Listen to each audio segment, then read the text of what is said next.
Anupama serial के upcoming episode में कुछ ऐसा होगा जो कहानी को आगे के लिए बिल्कुल नई दिशा देगा। आशा भवन में एक दहला देने वाली घटना होगी। नंदिता को आगे बढ़ता और अपनी बेटी आशा के साथ खुशहाल जीवन जीता देखकर उसके पति के सीने पर सांप लौटने लगेंगे और वह उसकी हत्या कर देगा। नंदिता की हत्या के बाद नन्ही आशा अकेली पड़ जाएगी। अनुपमा इस बच्ची का ख्याल रखने का फैसला करेगी, लेकिन इस घटना का अनुज के दिमाग पर बहुत गहरा असर पड़ेगा। इस तरह वापस आएगी अनुज की याददाश्त। उसकी याददाश्त पूरी तरह वापस आ जाएगी और वह आशा में अपनी बेटी आध्या की झलक देखने लगेगा। आध्या के जाने से अनुज की जिंदगी में जो खालीपन आया था वो आशा की वजह से भर जाएगा और वह धीरे धीरे वापस अच्छा होने लगेगा। अनुपमा भी अनुज को आशा के साथ ज़्यादा से ज़्यादा वक्त बिताने देगी क्योंकि इससे उसे हीलिंग में मदद मिल रही होगी।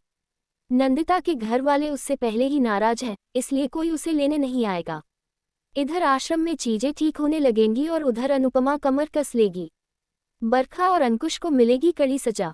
अनुपमा ने ठान लिया है कि वो बरखा और अंकुश का सच सबके सामने लाकर रहेगी। इतना ही नहीं, वो दोनों को उनके किए की सजा भी देना चाहती है।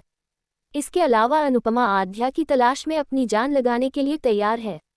अनुज की मानसिक हालत बिगड़ने के बाद अकेली पड़ चुकी अनुपमा को देविका की वजह से मदद मिलेगी और अपनी दोस्त की मदद से वो हर मुश्किल का सामना करने के लिए तैयार है।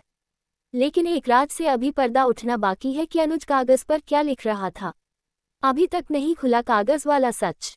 बता दे कि हालिया प्रोमो वीडियो में दिखाया गया है कि अपने कमरे में जमीन पर बैठा अनुज कागज पर कुछ लिख रहा होगा।